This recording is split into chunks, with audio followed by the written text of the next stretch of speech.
Herkese merhaba sevgili takipçilerim. Seyda'nın Örgü ve YouTube kanalıma hoş geldiniz. Bugün sizlere şiş bayan yelek örneği anlatacağım. Örneğimiz için böyle orta kalınlıkta vizon renginde ip kullandım. 3 numarada şişim var sevgili izleyicilerim.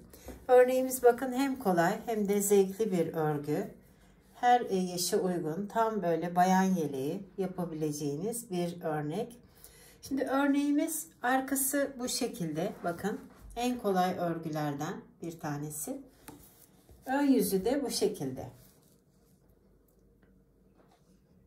Şimdi bir örneği için 5 ilmeğe ihtiyacım var. Arasında da 3 tane ilmeğim var. Toplamda 8 ilmek. 8 ilmekten oluşan bir model bu sevgili izleyicilerim. Örneği ve arası için. Şimdi bugün sizlere 2 tane örneğini anlatacağım. Hem arası hem de örneği için 8 ilmek dedik. Şimdi modelimize ön yüzden başlıyorum. Şöyle yeleğimiz parçası burada dursun. Şöyle bir sıra araş ördüm. Tam anlaşılsın istiyorum. Örgüme ön yüzden başlıyorum. Şimdi kenar ilmeği ile beraber burada 3 tane ilmeğim var. Kenar ilmeğinden sonra 2 tane araş ördüm. Şimdi örneği içinde 5 tane düz örüyorum. 3 4 5. Yine arada 3 tane araş örüyorum. Şimdi tekrar 5 tane ilmeğimi düz örüyorum. 2 3 4 5. Kenarlarda da ikişer tane araş örüyorum ve kenar ilmeğiyle sıramı bitirdim. Ön yüzden modelime başladım.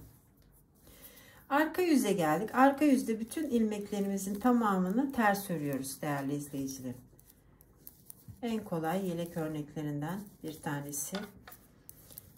Tamamını bakın şu an ters örüyorum. Biraz hızlı geçiyorum arka yüzü. Kenar ilmeğiyle sıramı tamamladım. Şimdi örgümün ön yüzüne geldim. Ön yüzünde kenar ilmeğimden sonra burada 2 tane ilmeğimi araş örmüştüm.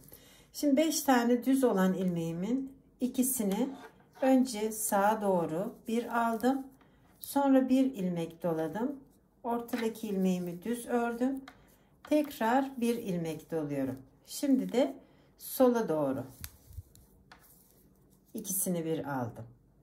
Arada 3 tane ilmeğimi araş örüyorum. Şimdi ikinci modelimi tekrar ediyorum aynı. Sağa doğru 2 ilmeğimi bir kestim. Sonra bir ilmek doladım. Ortadaki ilmeğimi düz ördüm. Yine bir ilmek doluyorum. Şimdi de sola doğru 2 ilmeğimi bir kesiyorum. 2 tane araş ördüm ve kenar ilmeğiyle sıramı tamamladım. Şimdi örgümün arka yüzü tamamını ters örüyorum. Şu an bir örneğimi kurmuş oldum değerli izleyicilerim. Başta da söylemiştim. Çok kolay ve zevkli bir örnek. Çabuk da ilerleyen bir model bu. Harika bir bayan yelek örneği. Bakın bir örneğim kuruldu. Şimdi ikinci modelime geçerken kenar ilmeğimizden sonra buradaki 2 tane haroşamızı örüyoruz. Sonra 5 tane ilmeğimi düz örüyorum. 4 5. Arada 3 tane ilmeğimi araş örüyorum. Zaten belli. Tekrar 5 tane ilmeğimi düz örüyorum. 5.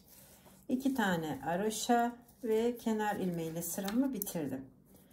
Arka yüzün tamamını ters örüyorum. O arada siz örneğimi yakından izleyin. Ön yüze geldiğimiz zaman modelimizin ikinci örneğini kurmuş olacağız. Tamamını ters örüyoruz bir sıra. Aslında arka yüzün tamamı hep ters. Sadece modelimiz ön yüzde kuruyoruz.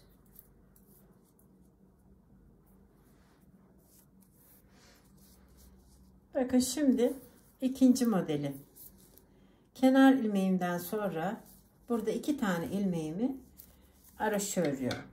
Yani 2 ise 2, 3 ise 3. Ben 2 ilmek ördüğüm için Şimdi burada 5 tane düz olan ilmeğimi, ikisini sağa doğru bir kestim. Sonrasında bir ilmek doladım. Ortadaki ilmeğimi düz ördüm. Yine bir ilmek doladım. Şimdi de sola doğru 2 ilmeğimi bir kesiyorum. Arada 3 tane haroşa örüyorum. Şimdi ikinci örneğimize geldik. Önce sağa doğru 2 ilmeğimi bir alıp kesiyorum. Sonrasında bir ilmek doluyorum. Bir tane düz ördüm. Tekrar bir ilmek doluyorum. Şimdi de sola doğru 2 ilmeğimi aynı anda kesiyorum. 2 tane haroşa ördüm. Kenar ilmeğiyle sıramı tamamladım. Arka yüzün tamamı ters sevgili izleyicilerim. Her sırasında tamamı ters. Ne kadar kolay bir örnek.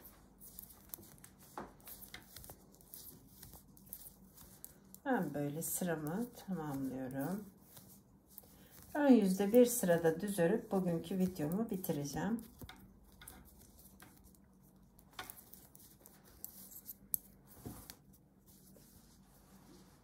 Şimdi düz örüyorum bakın. Yani 2 haroşa 5 düz. 2 haroşa 5 düz olarak başladım. Yani haroşaları haroşa örüyorum. Ortalarda 3'er tane haroşam var. Kenarlarda 2'şer başladık. 5 düz. Ben böyle sıramı bitirirken siz örneğimizi yakından görebilirsiniz. Yani sizler için örmüş olduğum parçayı.